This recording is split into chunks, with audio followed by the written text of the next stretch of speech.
चंद्रपुर गांव में सभी लोग हिल मिलकर अपने खेतों में बहुत ही मेहनत करके अपना जीवन यापन करते थे।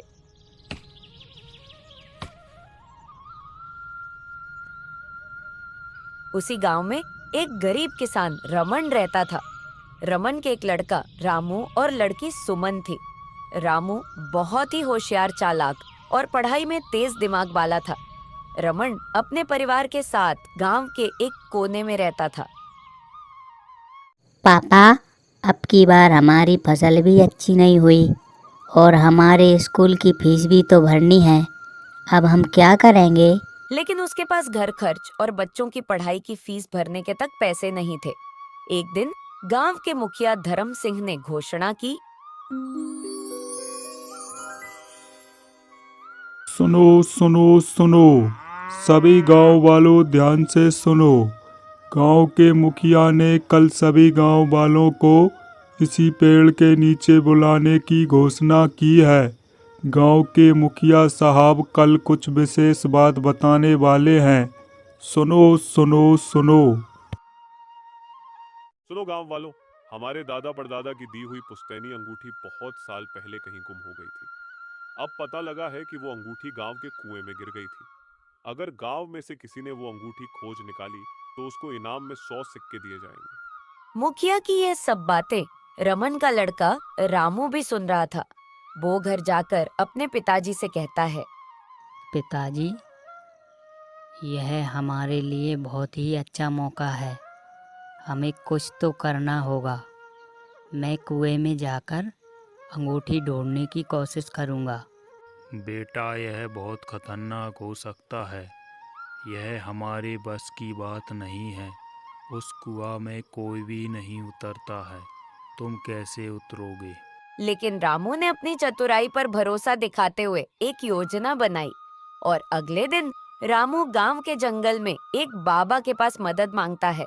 तो बाबा उससे कहते हैं, सुनो बेटा, तुम्हें अपनी बुद्धि और धैर्य से काम लेना होगा और तुम्हें अपने आप पर विश्वास रखना होगा, क्योंकि किसी भी व्यक्ति की सबसे बड़ी ताकत विश्वास ही होती है, जिससे कठिन से कठिन काम भी बड़ी आसानी से किया जा सकता है। जाओ, तुम्हारा कल्याण हो। बाबा ने मनु से कहा था कि पहले कुएं के चारों ओर देखना।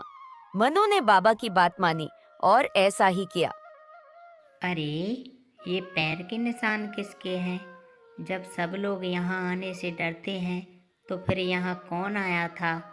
मुझे इस बात का पता लगाना होगा। अगले दिन रामू ने गांव के लोगों से उन पैरों के निशानों के बारे में पूछा तो एक चरवाहे ने कहा,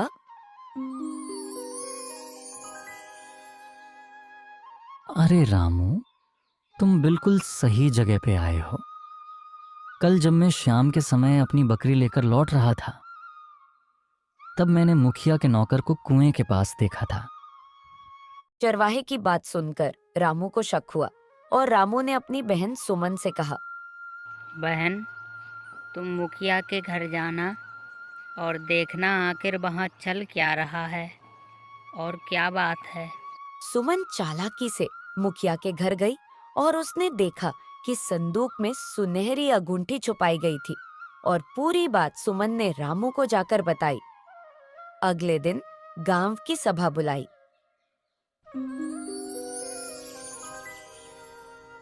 मुखिया जी ने हमसे झूठ बोला है। यह अंगूठी असली नहीं है।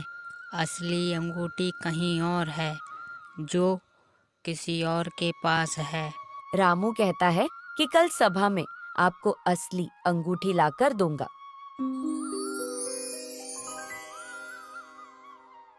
अगले दिन रामू गांव के बाहर पहाड़ी वाली गुफा की ओर गया। वहां उसने कुछ छिपी हुई निशानियां देखी। खंडर में उसे एक पुराना संदूक मिला जिसमें अंगूठी के साथ एक चिट्ठी भी थी। अरे, ये चिट्ठी कैसी और इसमें क्या लिखा हुआ है? इसमें तो ये लिखा हुआ है कि जो कोई भी इस अंगूठी को खोजेगा वो गांव का मुखिया होगा। अब समझ में आया, ये तो पूर्वजों की योजना थी जो गांव के सबसे योग्य व्यक्ति को चुनने के लिए उन्होंने बनाई थी। रामू ने यह अंगूठी वापस गांव लाकर सभी के सामने पेश की। गांव के बुजुर्गों ने रामू की ईमानदारी, चतुराई और हिम्मत को देखते हुए उसे इनाम के साथ गांव के नए मुखिया के रूप में चुना। रामू ने अपनी नई जिम्मेदारी संभाली और गांव में सुधार शुरू किए।